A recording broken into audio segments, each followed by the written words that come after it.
Ask and you shall receive.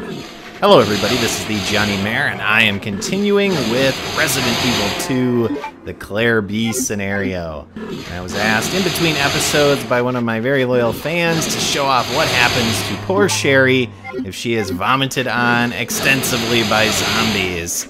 And we're gonna find out if she will actually die or not. So far she's hanging in there. Oh.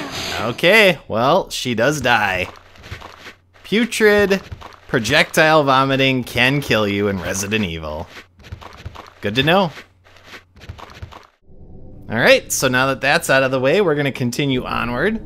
Last episode we did a lot of stuff here in the basement, and you'll notice in between episodes I made a quick trip back to the save room just off of the basement area, and I got rid of a bunch of my items so that I actually have some room to pick up some new stuff. That is because last episode we got the final precinct key, which is the club key. And we're going to use that to open up the last few doors in the police station that we could not access up until this point. Now there's some good stuff in these different rooms. Now for Leon, what it was magnums. And so you would actually get a magnum gun and also some magnum bullets. And we're going to zip through the Watchman's Diary here.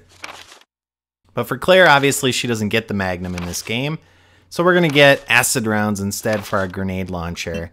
So we will continue to stockpile those rounds. So yes, I will take them. And then we're also going to pick up any of the items that I left on the way through when we went down into the basement in the first place. Because I didn't have the inventory slots or space. And I also didn't have the side pack, which of course gives us 2 extra item slots. So, there were 2 herbs around the corner up here. We're going to grab those. I may or may not mix them together. I haven't yet decided. Maybe. Maybe not. I should really stop mixing because I'm kind of getting low on single green herbs to mix with red ones. So, I think I might want to dial that back a bit. And we also have to run through this office area and we'll pick up the ink ribbons that I didn't grab before. Now the room ultimately we want to get to is the room off of where we were before with the interrogation room, where we got one of the stones we need to access a ladder that's behind Chief Iron's office. And so that room is just down the hall from the final door that we can open with the club key. And in the room that we want to get to is an item that we need to access another room that will allow us to get the second half of the blue stone. If you can follow all that, I'm sure you can. But this will let us get rid of the club key. This is the final door that can use it. And there is, of course, a little puzzle in here. We did this same puzzle in Leon's scenario, and the solution is exactly the same. Now, this is a press room, I guess, for when the chief of police wanted to announce things. We have to use our lighter here to light up the furnace and check behind the desk here to get a first aid spray. And then the puzzle is there's a document or something somewhere that says basically you want to light Queen, King, and then Jack. So if you think about numbers, the Queen is 12, the King is 13, and the Jack is 11. That'll give us access to the Golden Cog and Mr. X. Hi there, Mr. X. It's been a while. Well, we don't have to fight you. And I really don't plan on fighting him ever in this playthrough unless I absolutely have to. So we're gonna get the heck out of here.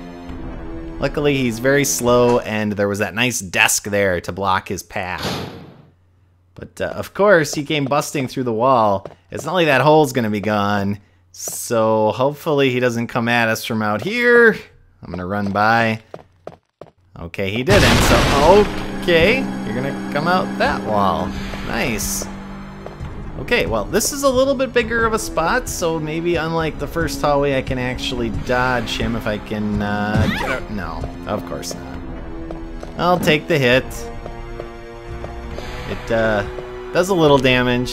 Not a ton, but enough that you really don't want to take too many of those hits. But yes, it's been a while since we've seen Mr. X. In fact, have we seen him since the first time we saw him? I'm not sure. I don't think so.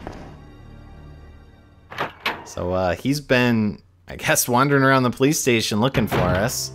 Luckily, just always out of the way so that we didn't have to deal with him.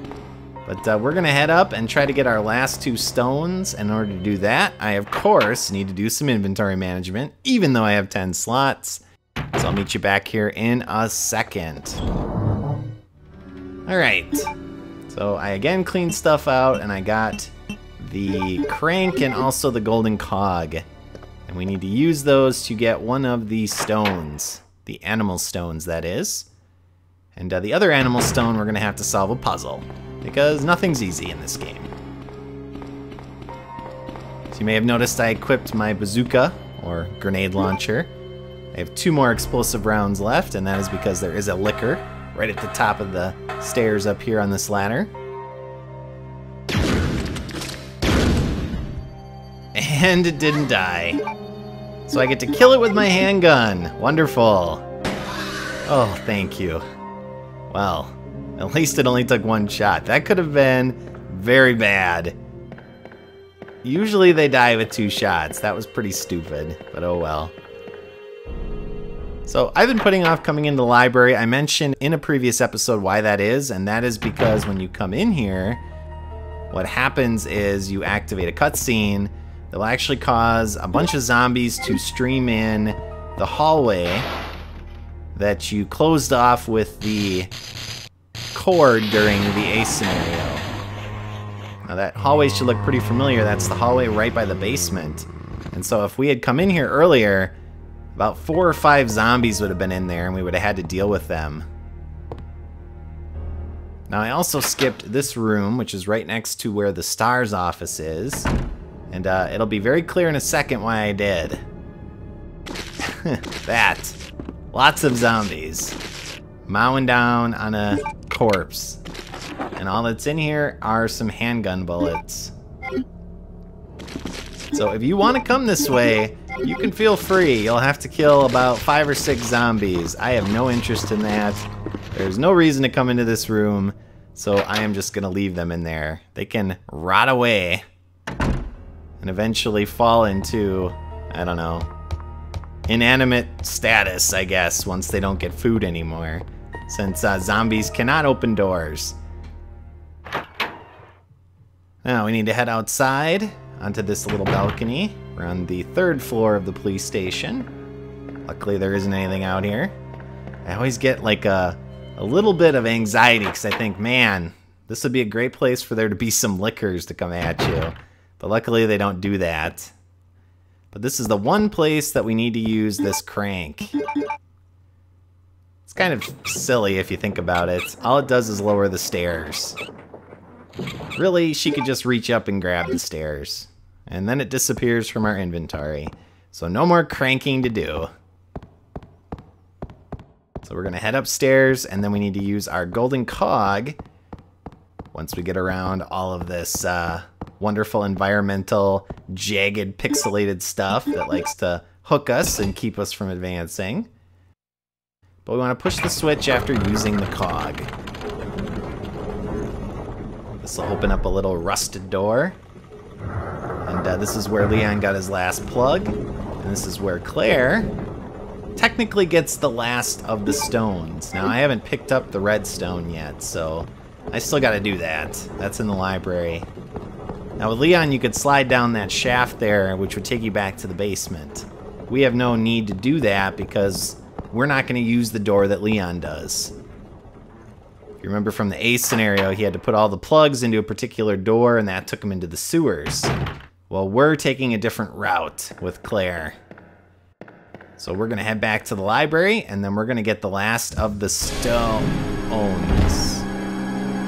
Oh yeah, Mr. X is here.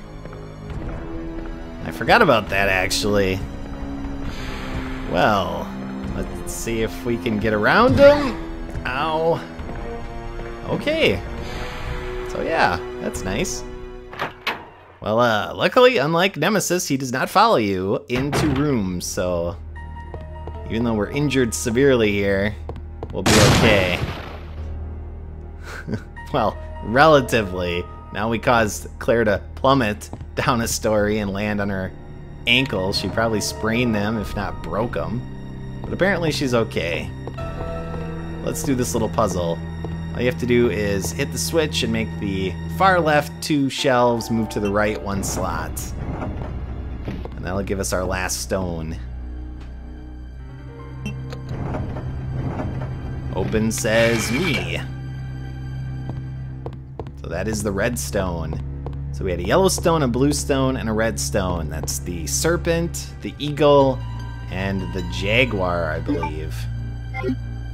So the red is the serpent, the yellow was the eagle, I believe, and the blue, I think, is the jaguar, which I misidentified in a previous episode as the tiger or the lion. I knew it was some sort of large cat. Now, hopefully, Mr. X does not come down from up above. You'd think he would. He was just up there. But no, he's disappeared again. He should be an illusionist. He can just disappear into thin air. That's wonderful. But we now have all of the components that we need, all of the different stones, to access the hallway and the ladder behind Chief Iron's desk. So of course, I need to do some inventory management, and there's actually a boss battle coming up, so I'll prepare for that as well. See you in a bit. Alright, so I healed, I got all the stones, I combined the 2 halves to make the Jaguar stone, and I also got a healing item as well as my acid rounds to prepare myself for the upcoming boss fight. So now that we have all 3 of the stones, we're going to head back to Chief Iron's office and put them into the little slot that's behind where the painting was behind his desk. And hopefully, we won't see Mr. X again. We've seen him, what, 3 times already in this episode? That's certainly enough. But we will be reunited with Sherry. Claire! Sherry, you're okay. I'm glad to see you're safe, Claire. Okay. Well, there you go. We're reunited. And like any Resident Evil game, even though we have 3 items that need to be inserted, we have to do them 1 at a time. And open our inventory each time.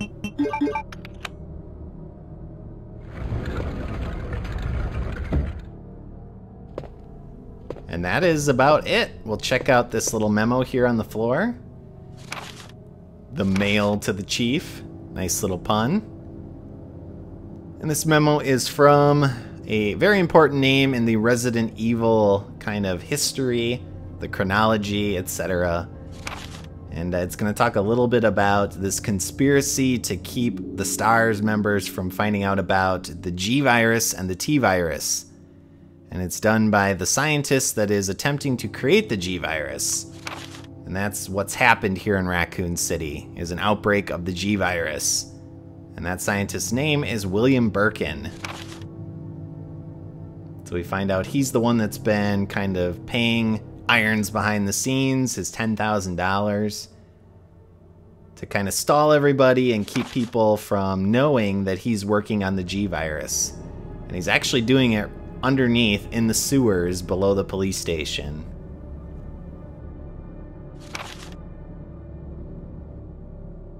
And Irons has been using Birkin's wife, who is named Annette, as kind of a contact person. So maybe we'll get to see her. Probably, as you might expect. But something's going on. Umbrella has decided that they don't want Birkin to have the virus anymore. They want it for themselves, and so he's heard that they're going to be sending some sort of kind of assault team to capture the virus. And we're going to find out more about that in the next episode when we head down this elevator. So as always, viewers, thanks for watching. I hope you enjoyed this episode, and I'll see y'all next time when we take on a boss.